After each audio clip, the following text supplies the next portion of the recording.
बिस्मिल्लाहिर्रहमानिर्रहीम। आज के लेक्चर के अंदर हम लोग जो टॉपिक कवर करेंगे वो है मल्टी लेवल इनहेरिटेंस। इससे पहले हम लोगों ने इनहेरिटेंस की कुछ टाइप्स देखी थी, ठीक है, जिसमें हमने इनहेरिटेंस की बल्कि सबसे पहले हमने कैटेगरीज देखी थी, जिसमें हमने डिस्कस किया था कि सिंगल इनहेरिटेंस क्या है, मल्टीपल इनहेरिटेंस क्या है। फिर उसके बाद हम लोगों ने जो प्रीवियस लेक्चर्स हैं उसके अंदर इनहेरिटेंस की कुछ टाइप्स देखी थी, जिसमें हमने पब्लिक टाइप इनहेरिटेंस देखी थी, प्रोटेक्टेड टाइप इनहेरिटेंस और इसी तरह प्राइवेट टाइप इनहेरिटेंस। अब हम लोग इनहेरिटेंस की कैटेगरी में से ही फर्दर एक मजीद कैटेगरी देख रहे हैं जिसका नाम है मल्टी लेवल इनहेरिटेंस, ठीक है। और इस टॉपिक को एक्सप्लेन करने के लिए मैं एक एग्जांपल इस्तेमाल करूंगा, खुद से कोड लिखूंगा और उसके बाद आपके बुक के प्रोग्राम 15.9 से आपको दोबारा से एक्सप्लेन करूंगा। मैं जो एग्जांपल करवाऊंगा उससे ये टॉपिक आप लोगों को ज़्यादा इजीली जो है वो समझ आएगा, ठीक है। लेकिन उसके बाद मैं आपकी बुक में से भी एक प्रोग्राम करवा दूंगा। तो ये देखते हैं जी, ये हमारे पास एक डायग्राम है। इससे पहले हम लोगों ने सिंगल इनहेरिटेंस जो है वो डिस्कस की है, ठीक है। मल्टीपल इनहेरिटेंस की कैटेगरी जो है ये हमने डिस्कस की है, लेकिन अभी इसका सिंटैक्स जो है वो भी हमने नहीं देखा, जो कि नेक्स्ट लेक्चर के अंदर देखेंगे कि मल्टीपल इनहेरिटेंस को किस तरह से इम्प्लीमेंट करते हैं। और उसके बाद है जी हमारे पास आज का टॉपिक है मल्टी लेवल इनहेरिटेंस। अब जो मल्टी लेवल इनहेरिटेंस है उसमें क्या होता है कि सिंगल इनहेरिटेंस की ही एक एक्सटेंडेड फॉर्म है। सिंगल इनहेरिटेंस में एक पेरेंट क्लास है और उसका सिर्फ एक चाइल्ड है, जबकि मल्टी लेवल इनहेरिटेंस में क्या है कि एक हमारे पास पेरेंट क्लास है, उसका एक चाइल्ड है, फिर फर्दर उसका एक चाइल्ड है। यानी कि सबसे टॉप के ऊपर हमारे पास पेरेंट, फिर एक चाइल्ड, फिर उस चाइल्ड का फर्दर चाइल्ड, और जितने चाहें आप इस तरह फर्दर जो है वो नीचे चाइल्ड जो है वो बना सकते हैं। इस चीज़ को हम लोग मल्टी लेवल इनहेरिटेंस कहते हैं। अब इस चीज़ को इम्प्लीमेंट करने के लिए मैं एक सिंपल सी एग्जांपल जो है वो इस्तेमाल करूँगा। यहीं पे मैं आप लोगों के सामने कोड लिखता हूँ। पहले हम कुछ क्लासेस जो हैं वो बना लेते हैं। सबसे पहले हम एक क्लास 1 बनाते हैं और यहाँ पर मैं पब्लिक जो है वो इनहेरिटेंस ये टाइप इस्तेमाल करता हूँ एक्सेस स्पेसिफायर की, और इसके नीचे जो है एक वेरिएबल बना देता हूँ इंटीजर ए के नाम से, ठीक है। इसी तरह बल्कि नहीं, इसे थोड़ा और सिंप्लीफाई करते हैं, हम जस्ट जो है वो एक मेंबर फंक्शन बनाते हैं। शो के नाम से हम यहाँ पर एक मेंबर फंक्शन जो है वो बना लेते हैं और इसके अंदर सी आउट स्टेटमेंट लिख लेते हैं। क्लास ए फंक्शन, ठीक है। ये हमने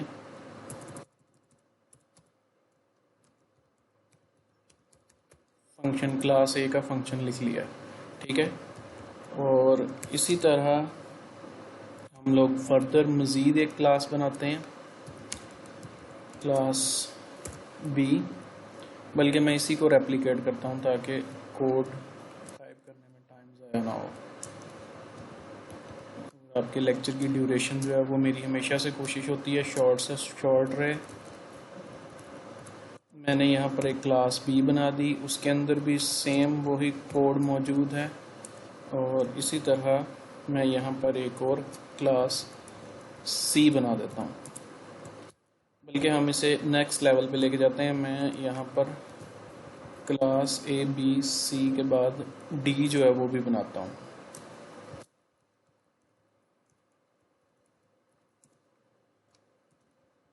अब ये हमारे पास 3 इंडिपेंडेंट क्लासेस मौजूद हैं, ठीक है।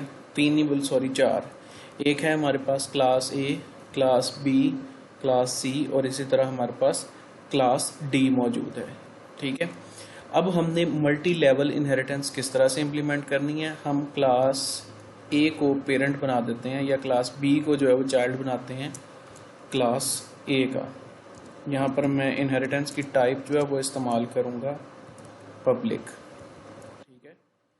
अब क्लास ए मेरे पास पेरेंट, उसका चाइल्ड मेरे पास क्लास बी। जिस तरह यहाँ पर हमारे पास बेस क्लास है, उसका चाइल्ड जो है हमारे पास ड्राइव्ड क्लास 1 है।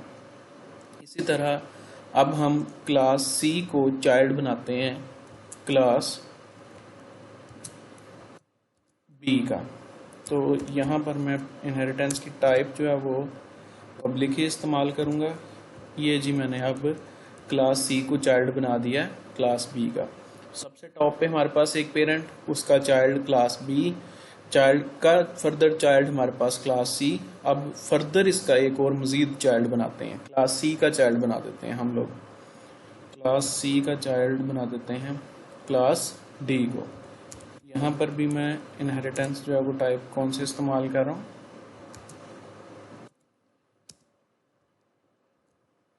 ये जी मैंने इनहेरिटेंस टाइप जो है वो सी पब्लिक जो है वो इस्तेमाल किया। टॉप पे हमारे पास पेरेंट क्लास ए, उसका चाइल्ड क्लास बी, उसके चाइल्ड का चाइल्ड क्लास सी, फिर उसके चाइल्ड का चाइल्ड हमारे पास क्लास डी आ गई। अब जब हमने इन फंक्शंस को कॉल करना है मेन फंक्शन के अंदर, हम चाहते हैं कि ये फंक्शन एग्जीक्यूट हो, ठीक है। तो मैं आप लोगों को पहले भी अपने प्रीवियस लेक्चर्स के अंदर बता चुका हूँ कि जब भी आपने मल्टी लेवल इनहेरिटेंस इंप्लीमेंट करनी है तो जो क्लास आपके पास सबसे नीचे मौजूद हो, यानी जो सबसे छोटा बच्चा है, यानी कि जो सबसे छोटा चाइल्ड है, ठीक है, जो लास्ट पे जिसे आपने चाइल्ड बनाया है, आप हमेशा जो है उसका ऑब्जेक्ट क्रिएट करेंगे मेन फंक्शन के अंदर। तो मैं यहाँ पर क्लास डी को इस्तेमाल करता हूँ और इसका ऑब्जेक्ट जो है वो क्रिएट कर देता हूँ। मैंने इसका ऑब्जेक्ट क्रिएट कर लिया। अब हमने इन फंक्शंस को कॉल करना है। इन फंक्शंस को कॉल करने के लिए हम लोग क्या करेंगे, ऑब्जेक्ट का नाम इस्तेमाल करेंगे, ऑब्जेक्ट डॉट। आप देख सकते हैं कि मैंने जैसे ही ऑब्जेक्ट डॉट लिखा, मेरे पास शो के नाम से ही 4 फंक्शंस शो हो रहे हैं। एक क्लास ए के अंदर मौजूद है सबसे नीचे वाला, उसके बाद ये क्लास बी के अंदर मौजूद है, आप देख सकते हैं, फिर ये क्लास सी के अंदर मौजूद है और फिर ये क्लास डी के अंदर मौजूद है।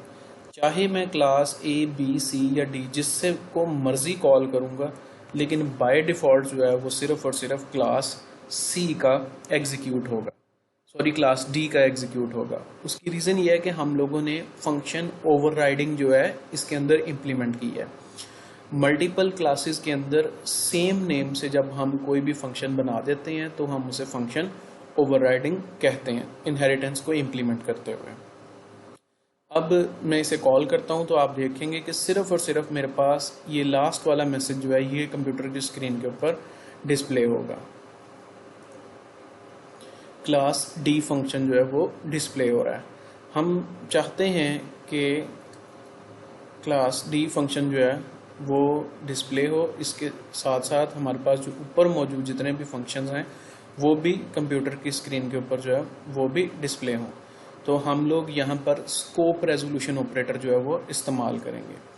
सबसे पहले क्लास डी वाला जो फंक्शन है उसके अंदर क्लास सी वाले फंक्शन को कॉल करेंगे। तो हम यहाँ पे सी लिखेंगे, स्कोप रेजोल्यूशन ऑपरेटर, और क्लास सी के फंक्शन को कॉल कर लेंगे।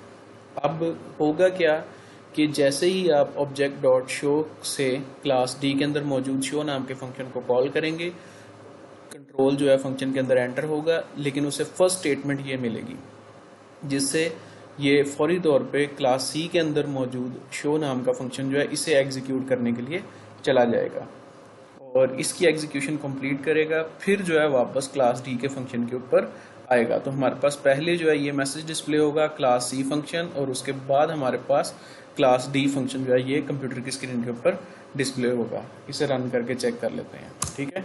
इसी तरह हम चाहते हैं कि ये बाकी सारे मैसेजेस जो हैं वो भी कंप्यूटर की स्क्रीन के ऊपर डिस्प्ले हों। तो अब हम क्लास सी के अंदर जाएंगे और यहाँ पर क्लास बी के शो नाम के फंक्शन को कॉल कर लेंगे स्कोप रेजोल्यूशन ऑपरेटर को इस्तेमाल करते हुए। इसी तरह हम लोग क्लास बी के अंदर जाएंगे और क्लास ए के फंक्शन को कॉल कर लेंगे। अब आप मेन फंक्शन के अंदर सिर्फ और सिर्फ एक फंक्शन को ही कॉल कर रहे हैं बराह रास्त, लेकिन आपने कोड को कुछ इस तरह से जो है वो ऑर्गेनाइज किया है कि जब आप क्लास डी के शो फंक्शन को कॉल करते हैं तो कंट्रोल मूव कर जाता है क्लास सी के अंदर, जब क्लास सी के फंक्शन को एग्जीक्यूट करने की कोशिश करते हैं तो कंट्रोल मूव कर जाता है क्लास बी के अंदर, और जब क्लास बी के शो नाम के फंक्शन को एग्जीक्यूट करने की कोशिश करते हैं तो वो कंट्रोल मूव कर जाता है क्लास ए के अंदर। अब क्लास ए का स्टेटमेंट सबसे पहले एग्जीक्यूट होगा, उसके बाद क्लास बी का स्टेटमेंट एग्जीक्यूट होगा, फिर क्लास सी का स्टेटमेंट एग्जीक्यूट होगा और लास्ट पे क्लास डी का स्टेटमेंट एग्जीक्यूट होगा। ये अब हम इसे रन करके चेक करते हैं। देखें, सबसे पहले क्लास ए का फंक्शन, क्लास बी का फंक्शन, क्लास सी का फंक्शन और इसी तरह क्लास डी का फंक्शन। इस चीज़ को हम कहते हैं जी मल्टी लेवल इनहेरिटेंस, और हमने मल्टी लेवल इनहेरिटेंस को इम्प्लीमेंट करते हुए हमने साथ में ही फंक्शन ओवरराइडिंग को भी इम्प्लीमेंट किया। अब आपकी बुक की एग्जांपल जो है वो देख लेते हैं। मैं यहाँ पर 15.9 जो है वो इस्तेमाल करने जा रहा हूँ।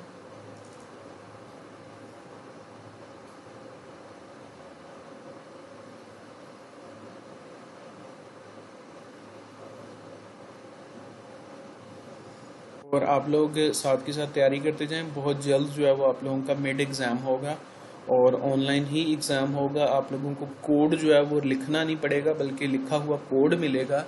कोड को अंडरस्टैंड करते हुए आप लोगों ने आउटपुट लिखनी है कोड की, ठीक है। आप कोड की आउटपुट लिखेंगे यानी कि एमसीक्यूज बेस्ड टेस्ट होगा।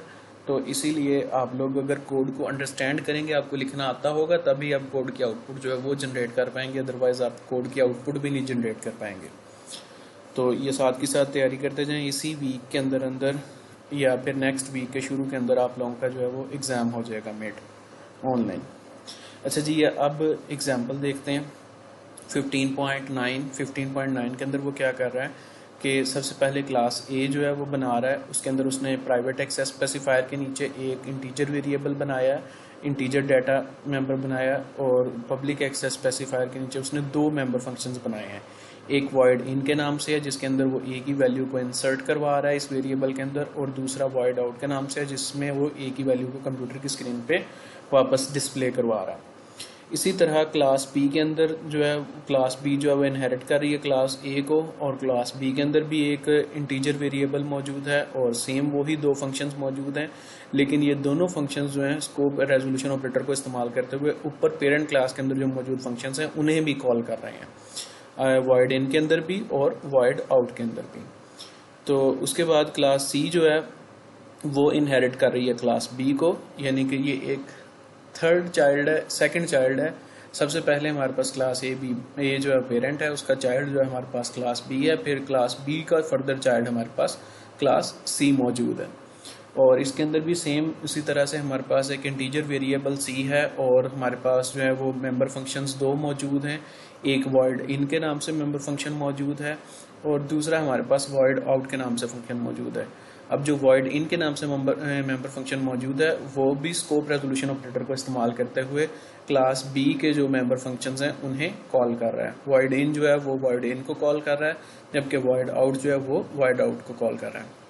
अब जिस तरह मैंने आपको एग्जांपल समझाई थी उसी तरह आप देख सकते हैं कि यहाँ पर भी इसने जो सबसे लास्ट पे क्लास मौजूद है, यानी कि जो सबसे छोटा बच्चा है, ठीक है, उसे इस्तेमाल करते हुए उसने ऑब्जेक्ट क्रिएट किया है। हमारे पास क्लास सी का हमने यहाँ पर ऑब्जेक्ट क्रिएट किया है, और इसी ऑब्जेक्ट को इस्तेमाल करते हुए हमने ऑब्जेक्ट डॉट इन यानी कि इन नाम के फंक्शन को कॉल किया। इसी तरह हमने ऑब्जेक्ट डॉट आउट नाम के फंक्शन को कॉल किया है। तो अब इसे रन करके चेक करते हैं एक दफ़ा, फिर मैं इसकी एग्जीक्यूशन आप लोगों को समझाता हूँ। सबसे पहले है जी एंटर 10, वैल्यू एंटर कर रहे हैं 10। एंटर बी के अंदर हम वैल्यू एंटर कर रहे हैं 20, सी के अंदर एंटर कर रहे हैं 30, और ये तीनों वैल्यूज जो हैं कंप्यूटर की स्क्रीन के ऊपर डिस्प्ले हो रही हैं। तो अब मैं इसकी एग्जीक्यूशन समझाता हूँ। जैसे ही ऑब्जेक्ट डॉट इन नाम के फंक्शन की कॉल होती है, कंट्रोल फौरी तौर पे क्लास सी के अंदर जाता है और इस इन नाम के फंक्शन के अंदर एंटर होता है। यहाँ पर आप देख सकते हैं कि स्कोप रेजोल्यूशन ऑपरेटर को इस्तेमाल करते हुए क्लास बी के इन नाम को फंक्शन कॉल की है, तो कंट्रोल अगली स्टेटमेंट एग्जीक्यूट नहीं करेगा बल्कि यहीं से मूव कर जाएगा क्लास बी के अंदर। क्लास बी के अंदर इन नाम का फंक्शन जो है वो यहाँ पर आएगा, इसके अंदर एंटर हुआ। एंटर होते ही उसे पता चला कि क्लास स्कोप रेजोल्यूशन ऑपरेटर को इस्तेमाल करते हुए क्लास सी के एक फंक्शन को कॉल की गई है, तो वो यहाँ पर ही अपना काम छोड़ के क्लास ए के अंदर चला जाएगा। तो सबसे पहले वो क्लास ए के वॉइड इन नाम के फंक्शन को एग्जीक्यूट करेगा, जिसकी वजह से कंप्यूटर की स्क्रीन के ऊपर सबसे पहला मैसेज जो है वो डिस्प्ले होता है, एंटर द वैल्यू ऑफ ए, और हम वैल्यू एंटर करते हैं और सी इन कमांड की मदद से वो इंटीजर वेरिएबल ए के अंदर स्टोर हो जाती है।